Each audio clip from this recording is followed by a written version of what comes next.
Welcome to the video. Right now I will be talking about Boundaries in Marriage by Henry Cloud and John Townsend. It's a follow-up to his first book, or to their first book, Boundaries. So it sort of elaborates on some of those concepts, but puts it in the context of marriage. It will be a multi-part video, so for this first part, I will just be doing part one, and it's understanding boundaries. Sort of the main idea, the 10,000 foot view, if you will, of what they are and beginning to understand that, so then we could move into different ones within marriage and how to apply them and not misuse them, and how to know if they're working or not working and to adjust them. However, bringing it back to part one, understanding boundaries, that's where I'll begin. So for the first chapter, he talks about what's a boundary anyway. That's the title of the chapter.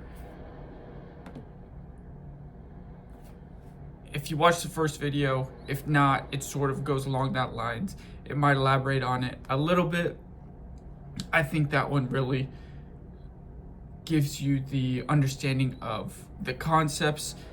The concept of a boundary doesn't really change. It's more so the application of that in different arenas of your life, or different areas of your life. However, regardless,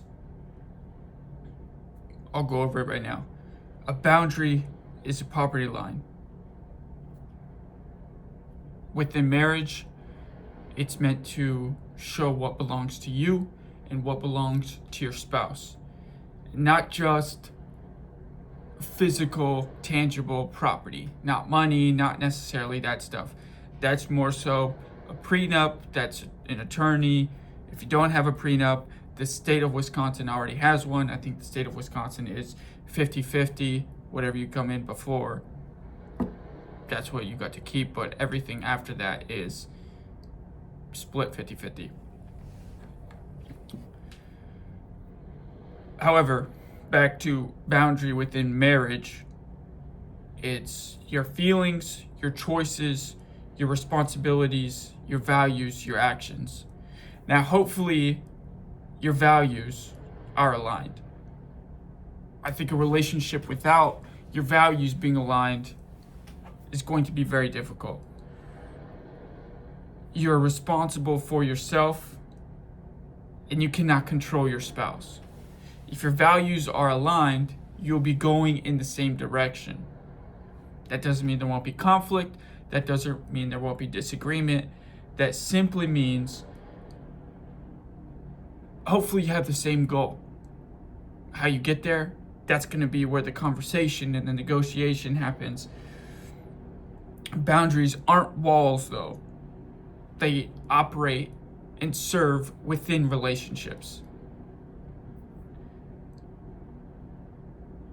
If it is a wall, that relationship then would be over. That wouldn't really be a relationship. That's like if you're like, okay, I'm shutting you out, that's a wall, that's not a boundary. And healthy boundaries, when they operate optimally, allow two people to come together, two whole people to come together to love each other well, and to serve each other well, and to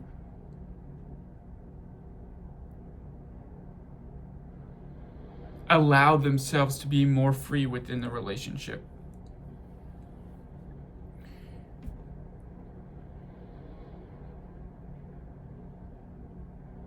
That's sort of a quick overview. I will say there's an assumption that is made in that requirement of a marriage. So the first one sort of talks, the first book talks about what a boundary is, but this one really gets into how it serves within marriage. It's my clinical belief. This book aligns with it. I operate out of emotionally focused therapy. Sue Johnson aligns with it. John Bowlby, he created attachment. His stuff aligns with it. You can probably pick any other family theory or talk to any other effective therapist. And most, obviously not all of them will agree. There's a lot, but at least within this context, it's my clinical belief that I hold, and all of those frameworks that I operate out of, that it's two individual whole people that are required for the relationship to flourish. They cannot complete each other. They have to complete themselves. And if that validation or if that completion is from the other spouse, that's a lot of pressure on them. And that's a recipe for disaster almost. It's a recipe for somebody to get burnt out. Odds are resentment will build and it will explode. There will be other problems in the relationship. Maybe it ends, maybe it doesn't, but conflict will ensue when those things happen because the boundaries are not clearly defined. So one person is probably taking more responsibility than they need to. The other person's not taking responsibility for themselves. That's the most common dynamic. There's other dynamics that also exist, but again, that's the most common dynamic, and it will lead to frustration, burnout, and just other issues in the relationship. So it's important for both people to be whole and complete before and during the relationship.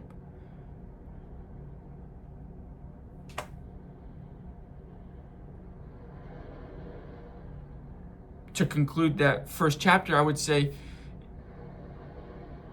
the most important sentiment of a boundary is that they don't hurt the other person. When they are incorporated appropriately and properly, they help facilitate a better care, a better love, a better willingness to care for the other, a better willingness to show up emotionally, mentally. So it helps the relationship. If these things are working properly, it's going to help both people feel more free to love and help people cultivate their own identity, simultaneously cultivating their identity of a spouse within the relationship. Moving on to chapter 2.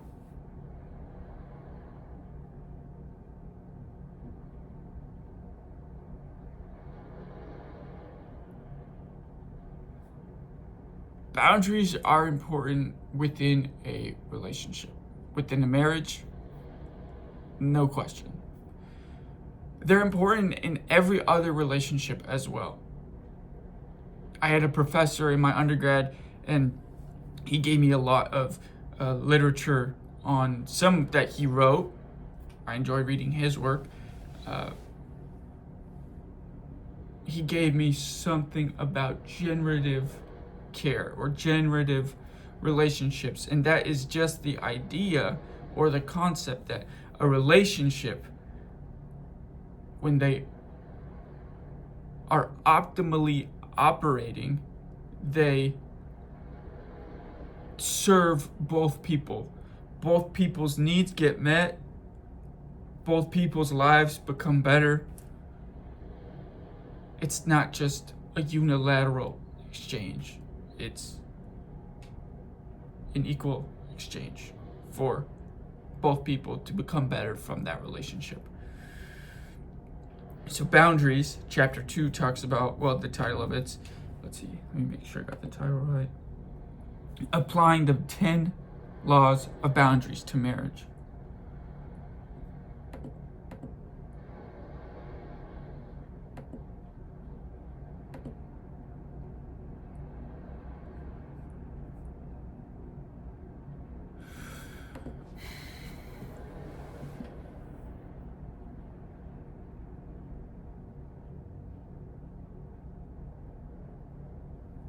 There is an equation that is sort of at the root of all of these boundaries. Let's see.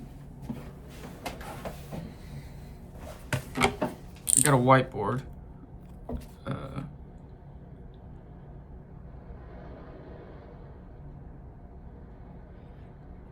Let's see.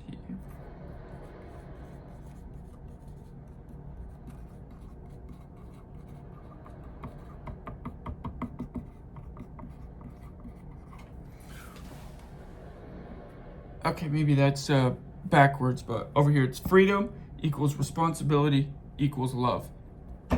And as one of these increases, if freedom increases, responsibility will increase to the same amount. But these two have to be pretty much paired. And as those are paired, they follow each other. If this one decreases, this one decreases. If this one increases, this one increases.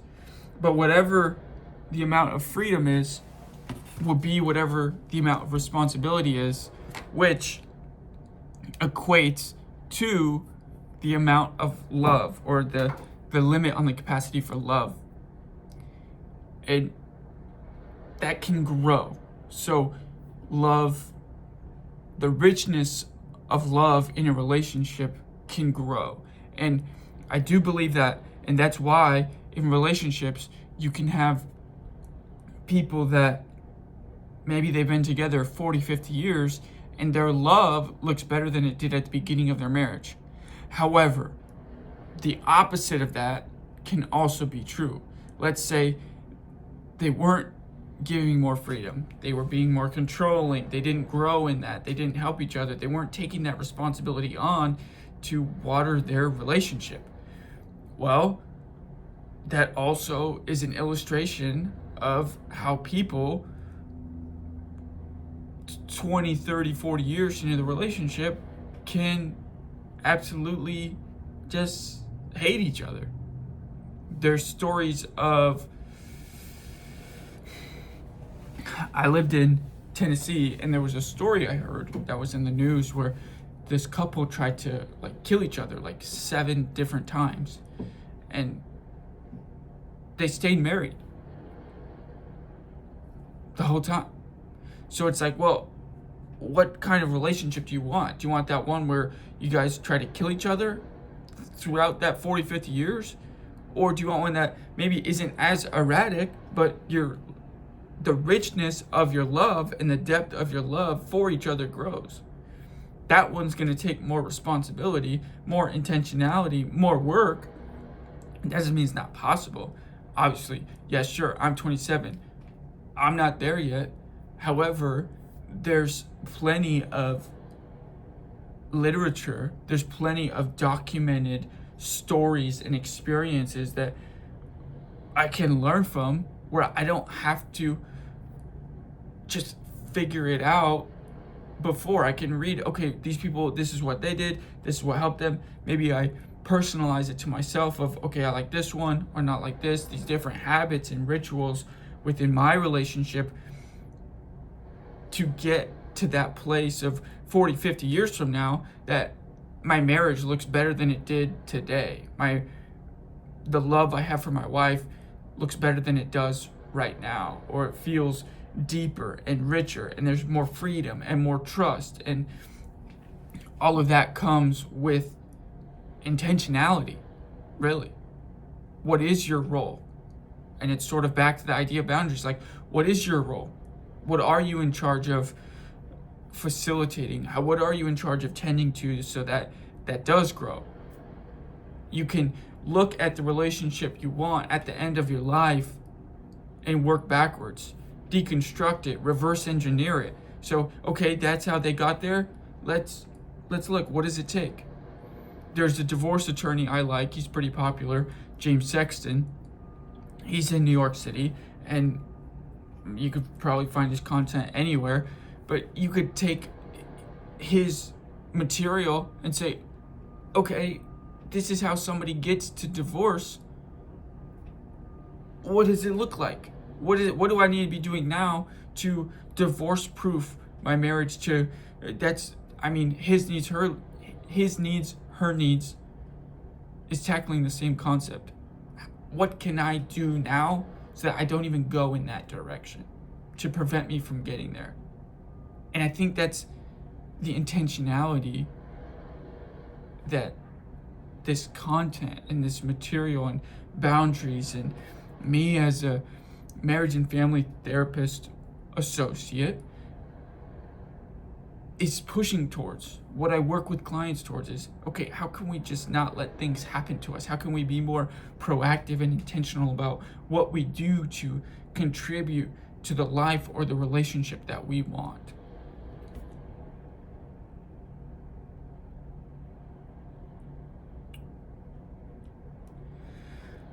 Moving on to chapter 3.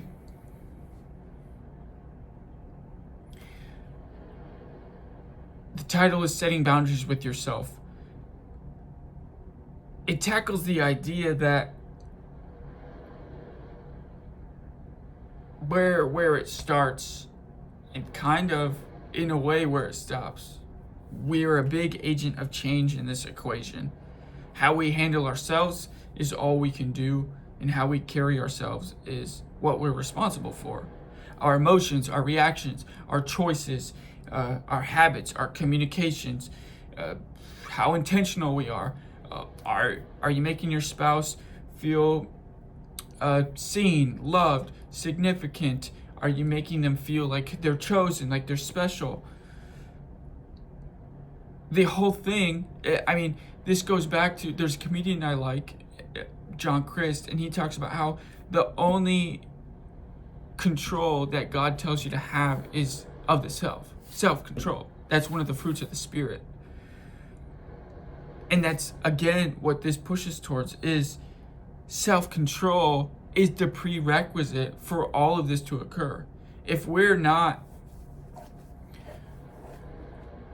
growing in our own life, what authority or credibility does that give us to approach our spouse and say, hey, I think we need to work on this, or hey, I think you need to work on this?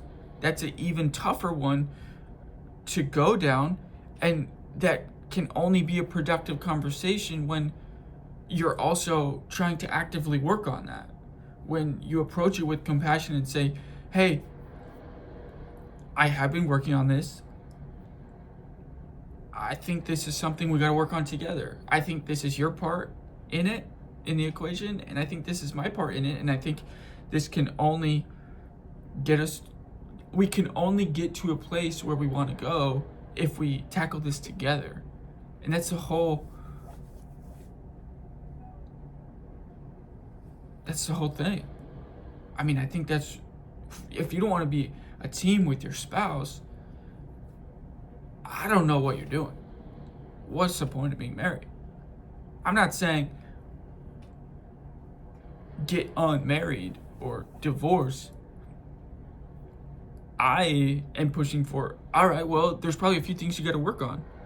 Let's create that good relationship that you dream about, or that you fantasize about, or that you've longed for, to meet both of your needs so that you guys can grow together and independently and be a team and just have fun together and whatever it is. But it starts with yourself. Like, what are you doing? Are you practicing that self-control? Are you growing on your own? Are you taking out the log in your own eye before you try to get out the thorn or the speck in your spouse's eye?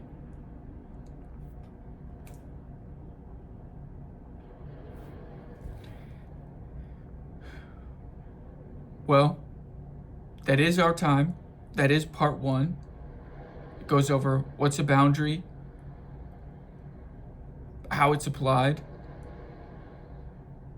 where it's applied, the balance of freedom and responsibility, and how you are an important variable in all that equation. So that's part 1. I look forward to the other parts. That's our time. I hope you enjoyed.